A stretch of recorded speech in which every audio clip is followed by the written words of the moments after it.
এখন বর্তমানে আল্লাহ তাআলা আমাদেরকে পরীক্ষা নিচ্ছেন, আমরা বেশি বেশি ইস্তিগফার করব।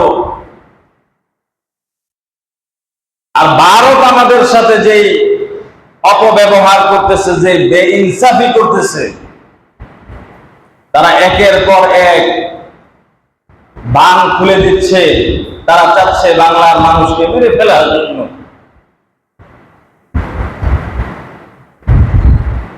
আমাদের যখন পানির প্রয়োজন হয় তখন আমাদেরকে এক ফোঁটাও পানি দেয় না, আবার আমাদের যখন পানির প্রয়োজন হয় না তখন আমাদের উপর বাঁধ তারা খুলে দেয়, আমাদেরকে ডুবিয়ে মারার চিন্তা বা তাদের পায়তারা, এই ষড়যন্ত্র তাদের আমাদের উপরে। কারণ আমরা মুসলমান, এটাই আমাদের অপরাধ, শুধু এটাই আমাদের অপরাধ। আমরা মুসলমান, আমাদের দেশ থেকে যত ধরনের সুবিধা তারা নেয়, সেই কিঞ্চিত পরিমাণের বিনিময় আমরা ভারত থেকে পাই না। বিনিময়ে আমার দেশের নিরহ মানুষের প্রাণ যায়। আমি তো ভারতকে ভারত বলতে লজ্জা লাগে, আমার মন চায় ওই দেশটারে বেইনসাফ দেশ বলতে মন চায়, কারণ এই দেশের কোনো ইনসাফ নাই। বেইনসাফ পৃথিবীতে একটা দেশ ছিল, এই দেশের নাম ছিল বেইনসাফ দেশ। মানে এই দেশের কোনো ইনসাফ ছিল না। ওই শহরের নাম ছিল বেইনসাফ শহর। তো এক আলেম আর তার এক ছাত্র শাগরিদ নিয়ে ওই বেইনসাফ শহরের দিকে গেলেন। গিয়া দেখতে পাইলেন ওই দেশের মধ্যে গরুর গোশতের দামও 1 টাকা, চাউলের দামও 1 টাকা, ঘিয়ের দামও 1 টাকা, যাই কিনবেন সব 1 টাকা।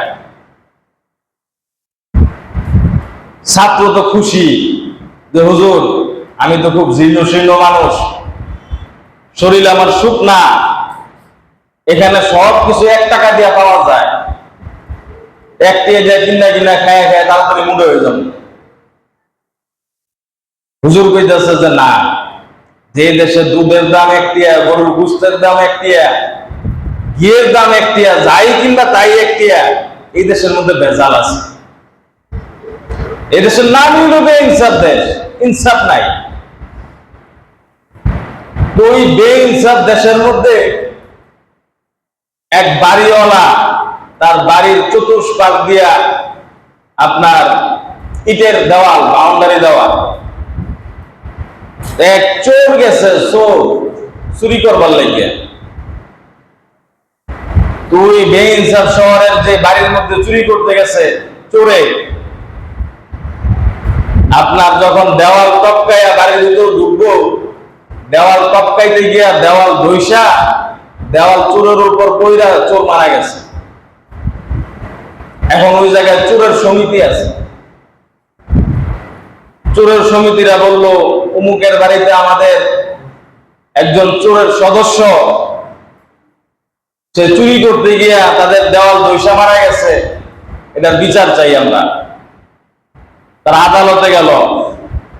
আদালতে গিয়ে হাকিম রে কইতেছে, হাকিম, আমাদের একজন সদস্য চোর, এই চোর অমুকের বাড়িতে চুরি করতে গেছে, তার দেওয়াল ধইসা আমাদের চোর মারা গেছে, এখন ওই বাড়িওয়ালার ফাঁসি চাই আমরা। চিন্তা করেন, চোরে চুরি করতে গেছে আর ফাঁসি চাই বাড়ির মালিকের। এই জন্য এই দেশের নাম হলো বেইনসাফ দেশ, ইনসাফ দেশ। তখন আপনার বাড়িওয়ালার এক খবর দিয়ে আনাইছে হাকিম যে বাড়িওয়ালাকে ধরে নিয়ে আসো। ঠিকই তো, চোর যেহেতু তার বাড়িতে যাইতে বলেছে আর যাইয়া তার দেওয়াল ধইসা মারা গেছে, তাহলে তো এই বাড়ির মালিকেরই ফাঁসি হইল। বাড়ির মালিককে ধরে আনা হইল। হাকিম প্রশ্ন করতেছে যে তোমার বাড়িতে অমুক চোর গেছিল, চোর গিয়া তোমার বাড়ির দেওয়াল ধইসা মারা গেছে, বাস তোমার ফাঁসি। বাড়ির মালিক কইতেছে, যাবো না, বাড়ি তো আমার ঠিক আছে, দেওয়ালও আমার ঠিক আছে, কিন্তু এগুলার নির্মাণাধীন কাজ করা আমি করি নাই, মিস্ত্রি নিছি, মিস্ত্রিরা কাজ করছে, আমার মালপত্র দেওয়া দরকার, আমি মালপত্র দিছি। এখন তারা কিভাবে কি করছে না করছে এটা তো আমি জানি না। ফাঁসি হইলে তো তাদের হওয়া উচিত। এখন হাকিম কইতাছে ঠিকই তো, এখন ধরে লইছে রাজমিস্ত্রি করে, রাজমিস্ত্রি আইনা উপস্থিত করলো, এই রাজমিস্ত্রি, তুমি অমুকের বাড়ির দেওয়াল তৈরি করছো, ওই দেওয়াল তৈরি করার কারণে দেওয়াল নরম হয়েছে, নরম হওয়ার কারণে চোর দইসা মারা গেছে, এই জন্য তোমার ফাঁসি। এখন এই রাজমিস্ত্রি বুঝেছে যাহাপনা, আমার তো কাম দেওয়াল তৈরি করা, কিন্তু মাল মশলা বানানো এটা তো আমার দায়িত্ব না, এটা তো আমার জোগালিয়ে করছে। আমার জোগালিয়ে মাল দায়িত্ব নরম বানাই লাইছে, পানি একটু বেশি দিয়ে ফেলছে, যার কারণে দেওয়াল নরম হয়েছে। ফাঁসি হইলে তো জোগালির হওয়া উচিত। হাকিম কয় ঠিকই তো, জোগালিরে ধরে নিয়ে আসো। জোগালিরে ধরে নিয়েছি। জোগালিরে কইতাছে কি ব্যাপার, তুমি মশলা বানাইছো, মশলা নরম করছো, নরম করার কারণে দেওয়াল নরম হয়েছে, দেওয়াল নরম হওয়ার কারণে চোর দইসা মারা গেছে, এই জন্য তোমার ফাঁসি। জোগালি কইতেছে কয় যা না, আমি ঠিকই তো পানি বেশি দিছি, কিন্তু এর পিছনে একটা কারণ আছে, আমি ইচ্ছাকৃত পানি বেশি দিই নাই। কেন, কিভাবে হইলো বেশি? ইচ্ছাকৃত ভাবে তো দেও নাই পানিটা, কিভাবে হইলো মালটা নরম? তখন জোগালি বলতেছে যে আমি যখন মালটা তৈরি করতেছি, একটা হাতি দেখছি, হাতি হাতি আমার দিকে তেইরাইতেছে, ওই হাতির দিকে আমি ডরাই গেছি, আমার হাতে পানি ফসকায় ঘুরে গেছে, যার কারণে মাল নরম হয়েছে, মাল নরম হওয়ার কারণে দেওয়াল নরম হয়েছে, আর দেওয়াল নরম হওয়ার কারণে চোর মারা গেছে। ফাঁসি তো আর হাতিরে দিতে পারবো না, হাতিকে পরিচালনা করছে, এটা ধরে লেও, এর ফাঁসি এর লেগে হাতিরে কন্ট্রোল করতে পারবো না। হাতি যে পরিচালনা করে তারে নিয়ে আইছে, এই তোমার হাতি পাগলা হয়ে গেছে, পাগলা হওয়ার কারণে এই যুগালি ভয় পেয়ে গেছে, ভয় পাওয়ার কারণে তার হাত ফসকে পানি বেশি পড়ে গেছে, মাল নরম হয়ে গেছে, দেওয়াল নরম হয়েছে, দেওয়াল নরম হওয়ার কারণে চোর মারা গেছে, তোমার ফাঁসি। হাতি চালক কইতেছে যাবো না, আমার হাতিরে তো আমি কন্ট্রোল করে নিয়ে আইতেছিলাম, কিন্তু একটা মহিলা রাস্তা দিয়ে হাঁটতেছে, এর পাওয়ার মধ্যে ছিল নুপুর, এই যে ঝুনঝুন ঝুনঝুন করে আওয়াজ করে হাঁটতেছে, আমার হাতি ডরাই গেছে, ডরাই যাওয়ার কারণে আমার হাতিরে আমি আর কন্ট্রোল করতে পারি নাই, হাতি দৌড় দিছে। তাহলে ফাঁসি তুই বেডি লইও, বেডিরে বেডিরে লইয়েছে, বেডিরে লইয়ে আনার পরে বেডিরে যখন ধরছে যে তোমার এই ঝুনঝুনি পড়ার কারণে হাতি পাগলা হয়ে গেছে, হাতি পাগলা হওয়ার কারণে ওই যুগালির হাতের থেকে পানি পড়ে গেছে বেশি, যার কারণে মাল নরম হয়েছে, মাল নরম হওয়ার কারণে দেওয়াল নরম হয়েছে, দেওয়াল নরম হওয়ার কারণে চোর দইসা মারা গেছে, তোমার ফাঁসি। এমন ওই মহিলা কইতেছে যাবো না, নুপুর তো করছি আমি ঠিকই, কিন্তু নুপুরের যে আওয়াজটা, এই আওয়াজ তো আমি দিইনি। এখন তো মুসিবত, নুপুর তৈরি করছে কারা? স্বর্ণকাররা, অগর ধরে লেও, অগ ফাঁসি। অগ একজনরা ধরে লিয়েছি, এখন ধরে লোয়ানোর পরে অগরে যখন হাকিম প্রশ্ন করলো যে তুমি যে নুপুরের মধ্যে আওয়াজ দিছো, আওয়াজ দেওয়ার কারণে এই বেড়ি রাস্তা দিয়ে হাঁটতে গেছে, আওয়াজ হয়েছে, হাতি ভয় পাইছে, হাতি ভয় পাওয়ার কারণে যুগালির হাত থেকে পানি পড়ে গেছে, মশলা নরম হয়েছে, মশলা নরম হওয়ার কারণে দেওয়াল নরম হয়েছে, দেওয়াল নরম হওয়ার কারণে চোর দইসা মারা গেছে। এই স্বর্ণকাররা যখন এই প্রশ্ন করছে, স্বর্ণকার আর উত্তর দিতে পারে না, এখন এই স্বর্ণকাররা দিচ্ছে ফাঁসির কাছে। এখন ফাঁসির কাছে যে দড়িটা, এই স্বর্ণকার আবার হইল এমন জীর্ণ শীর্ণ চিকন, ওই ফাঁসির যে দড়ি গলার মধ্যে যেটা দেয়, এটা তার গলার মধ্যে লাগে না, এত ঢিলা। এখন হাকিম কয়, হাকিম লড়বো, হাকিমের হুকুম লড়বো না, ফাঁসি যেহেতু কইছি আজকে ফাঁসি একটা দিতি। ওই যে এক মাদ্রাসার ছাত্র আর হুজুর যাইছিল ওই বেইনসাফ শহরে, ছাত্র তো কইছে সব যেহেতু একটিয়া জিনিস দাম খাইয়া একটু মোটা সোটা হই। হুজুর তো কইছে না এই দেশে ঝামেলা আছে, এই দেশে থাকা যাইব না। হুজুর এটা কই হুজুর কিন্তু চলে গেছিল, কিন্তু ওই ছাত্র রয়ে গেছে। পরে খুঁজাই ছাত্র ধরেই না দেয় ফাঁসির দড়ির মধ্যে আর গলা মিলি এমন এর ফাঁসি দিব। দেখেন চুরি করছে কে আর ফাঁসি হয় কার। এই ছাত্র যখন ফাঁসি কাজটা নিয়ে ঝুলাইব, এই ছাত্র তো কান্নাকাটি শুরু করছে যে আমার উস্তাদ তো আমার ঠিকই কইছিল এটা বেইনসাফ শহর, এই দেশে কোনো ইনসাফ নাই। ওই কার মামলা আর কই আমি এখন ফাঁসির মধ্যে ঝুলতে হইতেছে।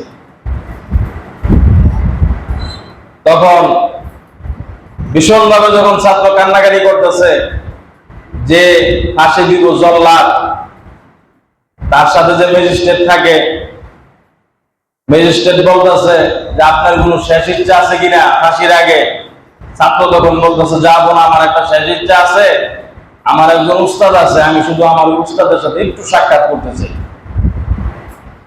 ওই উস্তাদকে যদি একটু আনায় দিতে পারেন, ওনার সাথে একটু সাক্ষাৎ করব, কথা বলবো, এরপর আমার ফাঁসি দেন, কোনো অসুবিধা নেই। উস্তাদ ডাইকে আনা হইল। উস্তাদ ডাইকে আনার পরে উস্তাদ তো দেখে হতভম্ব যে ছাত্র ফাঁসি হইতেছে। তার দোষ কি? তার দোষ তার গলার মধ্যে খালি দড়িটা লাগে, এটাই তার দোষ। উস্তাদ পরে কইতেছে আগেই কইছিলাম যে এই দেশে সব জিনিসের দাম যেহেতু একটিয়া, এই দেশের মধ্যে ইনসাফ নাই। তোর আগেই বলছিলাম, তুই বেশি খাইতে গেছিলি আলাপ বুঝ। ছাত্র তো কান্নাকাটি জোর আমনে আমার বাসা, আমনে ছাড়া এখন আমার কোনো বিকল্প রাস্তা নাই। তখন উস্তাদ কইতেছে ঠিক আছে, একটা চুক্তি করি তোর লগে আমি, তুই কবি তোরে ফাঁসি দে, আমি কম আমারে ফাঁসি দিই, এই লুই আমরা কানাকানি করি। ছাত্র আর কিছু প্রশ্ন করে না যে কেন লেগে যায়, তোরে যেটা করছি তুই এটা করবি, তুই কবি আমারে ফাঁসি দেন, আমি কম আমারে ফাঁসি দেন।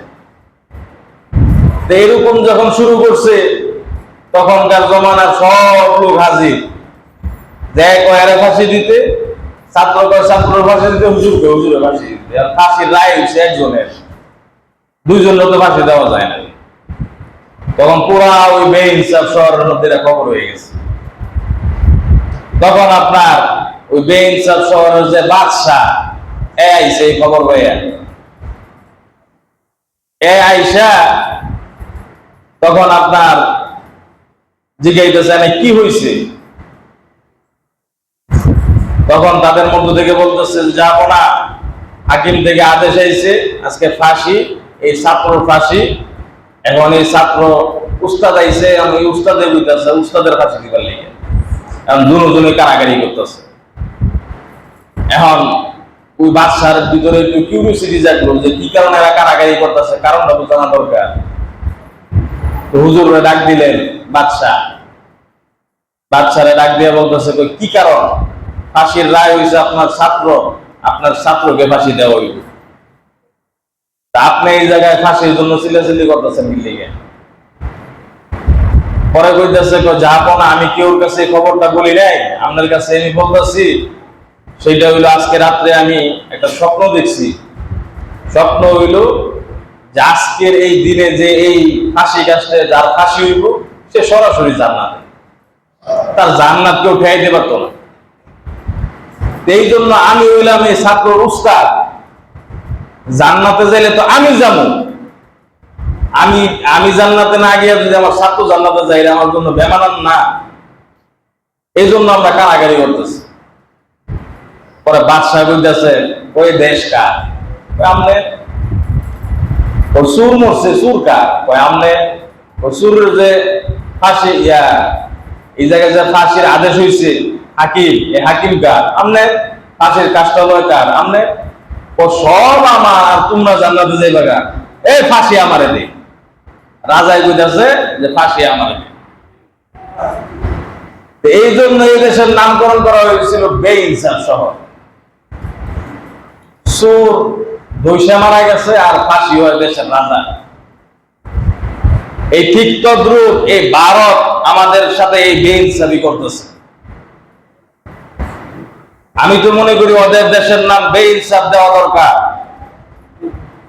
বাংলাদেশের প্রত্যন্ত অঞ্চল আমাদের এই কুমিল্লা, ফেনী, আমি তো 14 গ্রামে গিয়েছিলাম ত্রাণ দেওয়ার জন্য। সেখানে মানুষের এমন পরিস্থিতি দেখেছি, লাইট নাই, অন্ধকার, বুক সমান পানি। এই পানির মধ্যে তারা তাদের শিশু বাচ্চাগুলোকে উপরে এইভাবে ধরে রাখতেছে। কতক্ষণ ধরে রাখা যায় এইভাবে?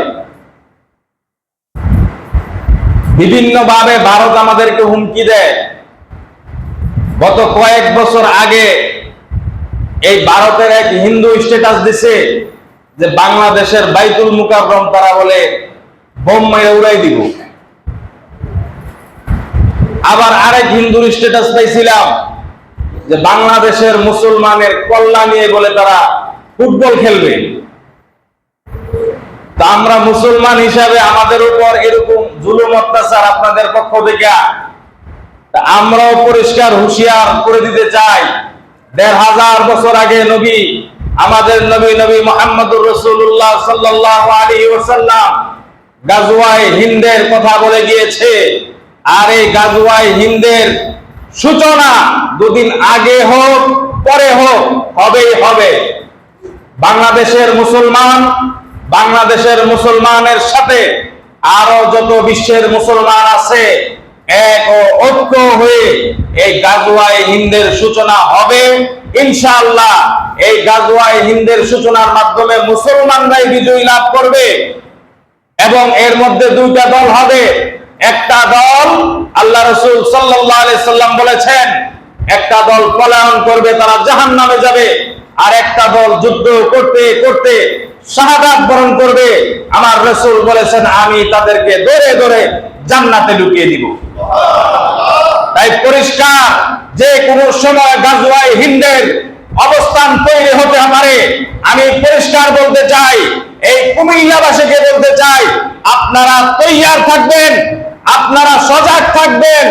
আপনারা যখন তৈরি থাকবেন, বিশ্বের মুসলমানরা যখন এই গাজওয়ায়ে হিন্দের সূচনার সাথে ঐক্যবদ্ধ ভূমিকা পালন করবে, যার যা কিছু আছে তাই নিয়ে ঝাঁপিয়ে পড়তে হবে। সকলে রাজি আছেন? কারণ এই বেশি দিন নাই, যা শুরু করছে, যে জুলুম অত্যাচার আমাদের উপর শুরু করছে, এর বিকল্প গাজওয়ায়ে হিন্দের সূচনা ছাড়া আর কোনো রাস্তা নাই। অতি সত্বর এই গাজওয়ায়ে হিন্দের সূচনা হবে ইনশাআল্লাহ। সকলে তৈয়ার থাকবেন, প্রস্তুত থাকবেন। আল্লাহ তাআলা আমাদের সকলকে সঠিক বুঝার, সঠিক আমল করার তৌফিক দান করুক। সকলে বলি আমিন। যাদের নামাজ বাকি নামাজ আদায় করি। ওয়া আখিরি